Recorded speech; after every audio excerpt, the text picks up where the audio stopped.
after a skiing accident at Soldier Mountain. The Camas County Sheriff's Office says 14-year-old Taylor Biggs was skiing toward the lodge when she crashed into a building. Emergency crews revived her, but she later died at the hospital. The Sheriff's Office says she was wearing a helmet. And Soldier Mountain releasing a statement saying, in part, we can't ever know why she was taken from this world at such a young age. Love and light to her family, friends, and everyone in the community affected by Taylor's loss. A TV weatherman in south central Idaho is behind bars this morning. 23-year-old John Holland, who goes by Jack on air, is charged with felony rape. A judge set bond at $10,000. Holland is currently on leave. In a statement, KMVT's general manager said, quote, "We are reviewing the information provided to us by the court about Mr. Holland's arrest and charge. We take the allegations seriously, and we will follow this situation and report on it as we would any similar case." And in your legislative watch, a Senate bill is now headed to a full committee hearing to make it possible for legislative leadership to call a special session. Currently, only the governor has that power. Senator Steve Vick is sponsoring the constitutional amendment. Currently, if a governor vetoes the bill after the session has expired, then it's just vetoed. And this would allow us to call ourselves back into session to override a veto of a bill that we felt like that needed to be done. The proposal needs to pass a 2/3 vote in both the House and the Senate before going to voters in the fall election. A hearing before the Senate's State Affairs Committee is expected soon. And a $22 million tax cut proposal is moving forward. The House Revenue and Taxation Committee voted to send the bill to the House floor. The legislation would reduce the state's top two individual income tax rates by 0.1%. It would also reduce the corporate income tax rate and increase Idaho's grocery tax credit. And the House State Affairs Committee is backing a proposal to reorganize community college boards. The bill would require college trustees to be elected from designated zones in community college districts. Currently, trustees can be elected to a board as long as they live within one district. Supporters say the bill would help community colleges be more evenly represented. Well, today marks 1 month since armed occupiers took over a wildlife refuge in eastern Oregon. Now, Ammon Bundy's father, Cliven, is ordering protesters to keep occupying that refuge. This is after his son urged the remaining 4 protesters to turn themselves in. Ammon will be back in court today. He is looking to be released with a GPS ankle bracelet until his trial. And the Canyon County Sheriff is looking for some solutions after an inmate escaped over the weekend. Yeah, he says the facility he escaped from was originally intended for inmates on work release, but due to limited capacity in the main jail, they had to put 70 to 80 low to moderate risk inmates in a tent-like facility. Sierra Oshman explains why the sheriff now wants a meeting with county commissioners. Sheriff Donahue says that this fabric is over 10 years old, making it extremely vulnerable to weapons like the ones used in this escape. It's a capacity issue in terms of overall capacity issue. The Canyon County Jail has faced lawsuits from the American Civil Liberties Union for overcrowding. Part of my discussion I want to have with the board is what can we do to move forward with a solution if we're going to use this facility to house anything but work release inmates. The call for a meeting comes just days after another inmate escaped the Canyon County Jail. Sheriff Donahue says Jose Esteban Coronado used a plastic razor to cut through the tent-like building. This has not happened, having an inmate literally cut through the fabric, but again, it's aged fabric. It's 10 years and it's fabric. The sheriff says the facility was originally intended for those on work release. As we move forward, it's to talk about our increase in population, right? It's going to demand that we have more area for these folks, and so that's something that's not going to shut down. Is more beneficial as a work release program versus a housing unit. The jail has been due for an upgrade for quite some time. Voters have turned down building a new jail 3 times in the last 10 years. Commissioners recently approved an expansion to help with the overcrowding. But Sheriff Donahue says expanding the existing jail is just like putting a Band-Aid on the issue. Instead of actually fixing basic problems, it would only create more. We need to look at if we're going to continue to use it for anything other than work release, we may have to make some structural changes to accommodate it. That escaped inmate is still on the run. Now, there are cameras on the inside and outside of this facility. However, the sheriff's office says they are unable to release the footage at this time. In Caldwell, Sierra Ostrin, KBOI 2 News. Now it looks like it's just taped up temporarily. I didn't know there was a thing called tent jails. This is kind of new to me. Yeah. I mean, like you said, it was only supposed to be for that work release, but because of overcrowding, they had to put people in there. Well, let's switch gears here and talk about the possibility of some fog. So far, it really hasn't set up in the western end of the valley, and that's pretty much about the only place where we're going to see it. Hi, guys. How you guys doing over there? What's going on, Bob? All right, let's take a look at a traffic cam in Caldwell now. We are not seeing any fog there or at the Flying Y. Here is our current situation right now. We have a little bit of snow shower activity, western end of the valley into Northern California. A little bit of snow flurry activity, possibly over the Wallowa Mountains over there in eastern Oregon. But for us, just dry conditions. Looks pretty quiet up until Wednesday evening. 22 degrees, our current temperature, feels like temperature 13. And our forecast calls for 37 and partly cloudy, increasing clouds for tonight. A chance of some snow later in the day tomorrow. More on that coming up. All right, thanks, Bob. And now it's time for our question of the day. All right, it is time for Right Now Traffic. We're going to check in with Ron O'Brien. He's over in the 670 KBOI Traffic Center. Happy Tuesday, Ron. Thanks, Brian, and good morning. Looking good. High 84 hitting the freeways. It is a good flow so far. Volumes are pretty much on the light side. Looking great out of Nampa. Closer in, you can see it looks good. Closer to Meridian Road or down beyond Eagle Road. Little volume at times, about it. And looking good on the connector or out near the airport. And if you're not hitting the freeways, don't have any big issues elsewhere. From the 670 KBOI studios, there's Right Now Traffic. All right, now it's time for our question of the day. Sorry, Ron, we almost skipped you there. But first, yesterday's question. According to a recent survey, 90% of Americans will throw out these without ever using them. What are they? Well, the answer, instructions. I can't believe we didn't think of that. It depends on what it is. It makes a lot of sense. Yeah, it does. I think I use instructions when it comes to anything like hardware that I have to install. I'm not really good with the power tools and that kind of I'm building fitness equipment, which I've done over the years, Oh, yeah. or some furniture. I put together a treadmill I'll use once. the instructions. It broke a week later, but Nice. I tried. Today's question, 47% of people say this is the most annoying part of the Super Bowl. Okay, I can't believe there's anything annoying about a Super Bowl party, Do you but think anybody says commercials? oh, I don't know. This is almost 50%. This is almost half of That's- people. yeah. And there are a lot of people that watch just for the commercials. I don't think that's it. I don't think that's it either. Jonathan but says too many people. Yeah. For sure. I was going with seating, so that correlates really well with that. hard to see the TV. I Sure. like that a lot. If you go to Bob's house, anywhere in the house, I'm sure is a good seat. He has a huge TV that he just got That for he's Christmas. very proud of. Yes. Surround sound too. Yep. You can hear it anywhere too. Nancy says that my team isn't in it. Go Steelers. All right, we're with you, Nancy. That Go could be. Bills. Let's see what Jack says. Running out of food and drinks. That is not good. That would be possible. All right, if you think you know the answer, you can share those guesses on our Facebook page or Twitter. We're reading those guesses throughout the morning and giving you the answer right before 7 o'clock. And speaking of the Super Bowl, coming up on KBOI 2 News, players took the stage in front of the media. The big questions surrounding the big game. And later, a woman is hearing her son's heartbeat for the first time in 3 years. The emotional meeting between an organ donor and recipient. And right now it is 6:13. There's a live look up Main Street to downtown Boise, and it's pretty cold this morning. If you're sending your kids out to the bus stop, definitely winter coat weather.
right, Bob, happy Groundhog Day. Happy Groundhog Day to you. Everybody at home. Big celebration of the weather office. All right. We should have our own groundhog in Boise. Do you think El Nino affects the groundhog's decision? Possibly. I'm Do you sure think the groundhog even knows about El Nino? Or I'm he sure just he's following those computer models. doesn't really care? Probably knows and doesn't know why he knows. Okay. Well, let's see what happened. Let's give you the news. Shadow or no shadow? Well, Puxatawny Phil did not see his shadow, and that means an early spring. And here is what we're looking at as far as our forecast. First off, for the McCall Winter Carnival. For the second weekend, we're looking at partly cloudy skies with a temperature about 28 degrees. A chance of some snow showers on Saturday, about a 40% chance. On Sunday, 31, and partly cloudy. Here's our weather headlines for today. Some areas of morning fog, a chance of some snow Wednesday afternoon, Wednesday evening, and warmer by the weekend. Here's a look at our radar map. We have some snow showers in southwestern Oregon and northern California, a little bit of rain around the Portland area, and close to home, a little bit of snow flurry activity earlier this morning around Pendleton, but that is about it over the mainly at Wallowa Mountains. It's dry out there and chilly, 22 degrees. Feels like temperature 13 degrees with those winds at 8 miles per hour. It's well below zero in Stanley and also below zero in Chalice this morning.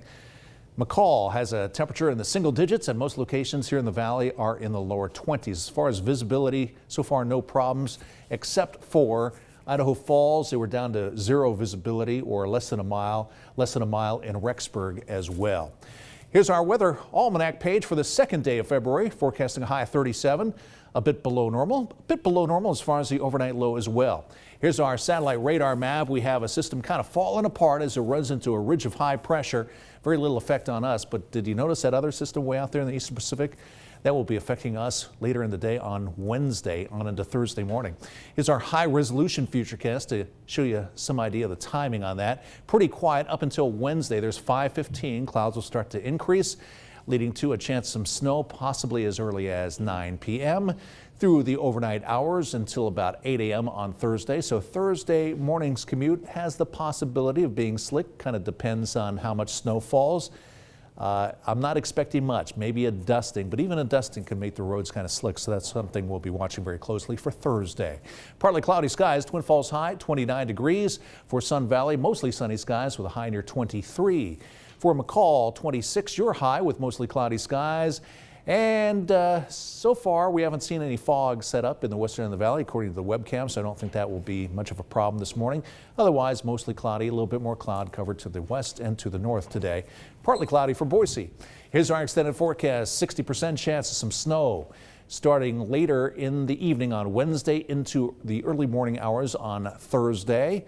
So again, Thursday morning's commute has the potential of being slick. Then pretty dry and quiet. Another system moves in, but mainly goes by to the north. Only a slight chance of snow for Boise, a little better chance for you folks heading up to the McCall Winter Carnival. And that's a look at weather. All right, thanks, Bob. Right now it is 6:19. It's time to check in with Ron O'Brien. He's in the 670 KBOI Traffic Center. Everything moving along smoothly out there, Brown? It is at this point. Of course, that can always change within a matter of seconds. But so far, yeah, good speeds on I-84 and Nampa up and over the hill from Franklin through Garrity. Looks good. Closer in, that stretch through Meridian Road and Eagle Road on I-84 eastbound. It's been quiet on 84 out near the airport or further east for that matter. And the connector 184 very quiet. Away from the freeways, too. Don't have any early issues for you. From the 670 KBOI studios, there's right now traffic. Thanks, Ron. Around 200 Uber drivers staged a protest in and around San Francisco over a recent cut in pay. The company began lowering fares in select cities last month. Uber says it's a way to increase demand for the service, but drivers argue the fares dropped to an unsustainable level. And a bus belonging to the Denver Broncos football team was involved in a minor crash. The fender bender involved a California Highway Patrol motorcycle. The team was reportedly returning to its hotel after practice. Good news, though, no one was hurt. And a winter storm warning is in effect for nearly the entire state of Colorado today. Multiple crashes closed down roads, and airlines were forced to cancel hundreds of flights. More snow is on the way today. Downtown Denver could see up to 9 inches by the end of the day. The NFL turned its traditional media day into a primetime opening night to the Super Bowl. As Jamie Yukas reports, the Denver Broncos and Carolina Panthers both took the floor with a halftime show in between. Super Bowl 50 opening night kicked off with a huge production at the SAP Center in San Jose.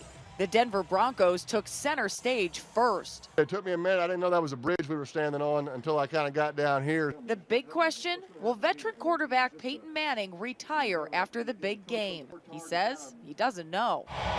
Then came the Carolina Panthers. Reporters swarmed all 11 booths set up for all the key players and coaches from both teams. When trying to get close to the night's biggest names like quarterback Cam Newton, this is where reporters start and then try to jockey for position. How much fun are you having? Right now? Yeah. Not a lot of fun.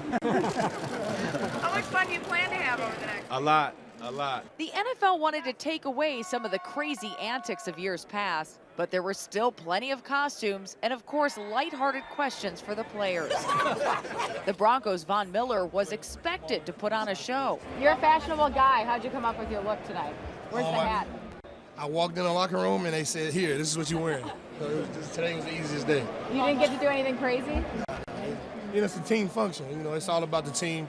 It's all about putting the focus on my teammates and Super Bowl 50 coming up. A spectacle for fans who left soaking in some of the biggest names in football ahead of the biggest game of the year.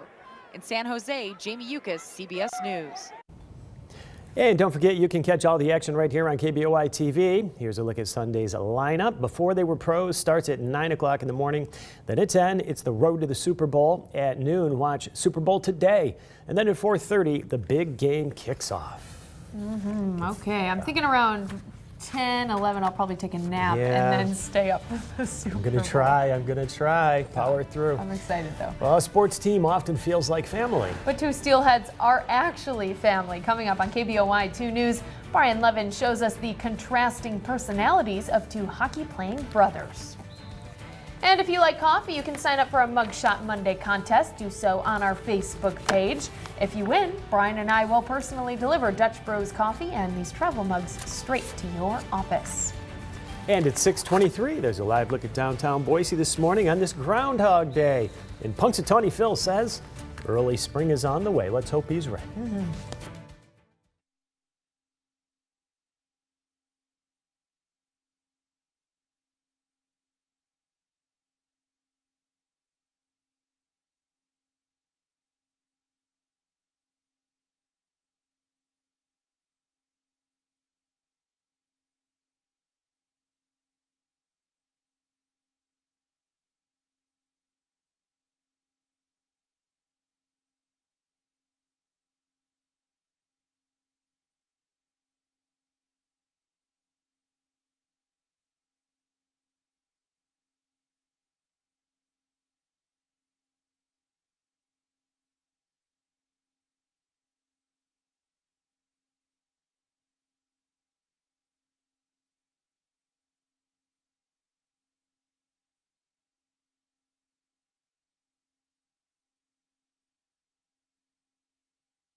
You're watching KBOI 2 News this morning. There seem to be two stereotypes when it comes to coaching: the father figure who's strict but yet rewarding, or the brother approach, a bit more low-key. One Steelhead sees the brother side of things with the team's assistant coach because that is his brother. Gord Baldwin gave it his all on the CenturyLink Arena ice back during the 2012 season. Oh, I loved it. We had a great team. We won a lot of games. It was a great city, and obviously, I have great memories, so that's one of the reasons I'm back. Now he's behind the bench as the Steelheads' assistant coach, and there's a new Baldwin in town, Gord's younger brother, Corbin. It's pretty cool to have some family around. Like most years, I've just kind of been on my own, so this year is nice for some Christmas or Thanksgiving dinners. The two are 4 years apart and never played professional hockey together, so this is a first. He's a serious guy. He's professional about it, and obviously I take it very serious as well. So we came in, we're both trying to do our best to make our impressions. And when it comes down to who is the better player, the two didn't put up much of a fight. Well, he is, because I don't play anymore. Different types of players, maybe. I don't know. That's a tough question. But more importantly, which brother is blessed with the better looks? I'd have to say me. Oh, I definitely got that one on him. The pair look good at their respective positions. The Steelheads host Alaska on Wednesday, Friday, and Saturday this week. That's funny. Also nice to have some support. Definitely brothers. When it comes to the good looks, though, question, not much support there. All right, well, coming up, the results are in from the Iowa caucus. Kelsey McFarland is sharing why candidates could be looking more closely at Idaho. In this year's elections, timing means a lot for Idahoans. Up next, I'll explain why the Republican Party is switching it up this year. And don't forget to check out our Facebook page. While you're there, give us a like, answer our question of the day, and enter our Mugshot Monday contest. And here's a look at what's coming up tonight on KBOI TV, a special at 7:01, Super Bowl's greatest commercials of 2016. That should be fun. 9 o'clock NCIS and 10 o'clock KBOI 2 News at 10.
This is KBOI 2 News this morning.